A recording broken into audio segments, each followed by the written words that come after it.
à des valeurs et principes de paix et de concorde dans les cœurs. Je voudrais à présent vous dire, au nom de son Excellence, Monsieur le Président de la République, son Excellence Macky Sall, que rien ne sera ménagé, aucun effort ne sera de trop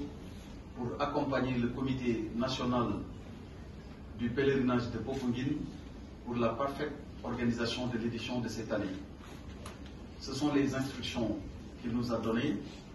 et dont nous nous sommes attachés à assurer la correcte exécution. Depuis que l'annonce en a été faite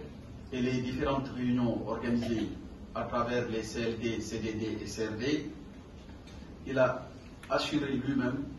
un suivi très rapproché de tous les engagements de l'État. Je parle sous le contrôle du ministre auprès du ministre de l'Intérieur en charge de la proximité, de la sécurité de proximité et de la sécurité civile. C'est un grand sujet de préoccupation chez lui. Je vais vous parler de son Excellence, Monsieur le Président de la République Macky Sall, que toutes les communautés soient correctement accompagnées dans le cadre de leur démarche de foi. Il y a un des conseils des ministres d'ailleurs où il a évoqué ce sujet en me demandant de faire le point sur l'état des préparatifs de l'édition de cette année. C'est vous dire combien il accorde une importance particulière à cet événement. Je disais tantôt à l'entame de cette réunion que le pèlerinage marial de Popenguine coïncide avec chaque année la célébration de Pentecôte, 50 jours après Pâques, qui commémore la descente de l'Esprit Saint sur les apôtres de Jésus. Et c'est une belle occasion également pour magnifier la Vierge Marie à travers des prières, mais aussi à travers des actes de foi ponctués de dévotion. Et le point d'ordre de ce pèlerinage chaque année est l'arrivée des marcheurs qui, en union de prière, mais dans une démarche très fervente de foi, expriment leur profond attachement aux enseignements du Christ. Pour cette raison, les instructions que j'avais tantôt rappelées nous sont réitérées de façon permanente avec les services de l'État pour que tout soit au point pendant ces 3 jours. C'est ainsi qu'en passant à revue l'expression des besoins pour l'organisation de cette année et les réponses qui ont été apportées, ainsi que le niveau d'exécution qui a été déjà noté, nous avons bon espoir que plus que par le passé, l'édition de cette année, qui coïncide également, c'est évidemment, comme qui dirait l'année des coïncidences, avec la célébration sur le nouveau sanctuaire. Ce nouveau sanctuaire, dont la construction a été décidée par son Excellence, Monsieur le Président de la République, Macky Sall, à l'image de ce qu'il a fait dans toutes les autres cités religieuses. Popenguine n'est pas en reste, et la communauté catholique non plus. Pour cette raison, il a décidé de financer avec un programme spécial dédié aux communautés religieuses de bâtir ce magnifique sanctuaire que nous avons eu le privilège et le plaisir à ses côtés de visiter lorsqu'il était en tournée économique dans la région de Thiès en présence de Monseigneur Benjamin Day, l'archevêque. Alors, je ne pourrais, pour terminer, que vous remercier pour votre engagement dans le cadre de ce travail qui nous a été confié par le Président, mais également, et vous avez même anticipé sur cela, Abbé, demander, vous le faites déjà, mais vous réitérez ça au nom de son Excellence, Monsieur le Président de la République Macky Sall, des prières pour un Sénégal de paix, pour un Sénégal de concorde des cœurs, mais aussi pour un Sénégal de prospérité. Un Sénégal où il fait bon vivre, dont nous avons hérité des anciens, des valeurs cardinales incarnées par de très grands hommes à la fois d'État, mais aussi religieux, mais ce Sénégal-là que plus tard, comme le rappelle si souvent son Excellence, Monsieur le Président de la République, Macky Sall, sera légué à des générations futures dans un état meilleur que celui dans lequel nous l'avons trouvé. Voilà les quelques mots que je voulais partager avec vous, tout en vous remerciant de votre aimable attention. jaarale ko ci Premier ministre Amadou Ba ak mboolem membre gouvernement bi dafa joxe ndigal ni ndigal loolu nañu leen taxawu ànd ak yéen waajtaay yi ñuy jëmale ci aju ren bi jëmale ko fële ci Popenguine ak googu nag dafay dëppoo saa su nekk ak bu ñuy fekkee Pentecôte mu doon loo xamante ni du lu ñuy buleet fii ci Sénégal ndax lu yàgg la mi ngi tàmbali buñ koy xayma ci at ci 29 décembre 1887 dëppoo ak nitu église waaye nitu diine bu mag boobu di Monseigneur Picarda woote woon ca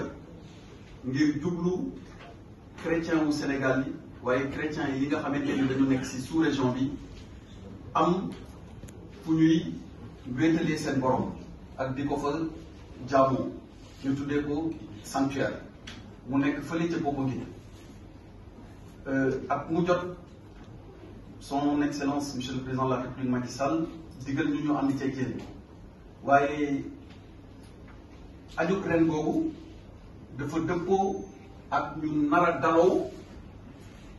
fi nga xamante ni tabaxal na ko église bi yëpp waaye noonu mu def ci yeneen këru diine yi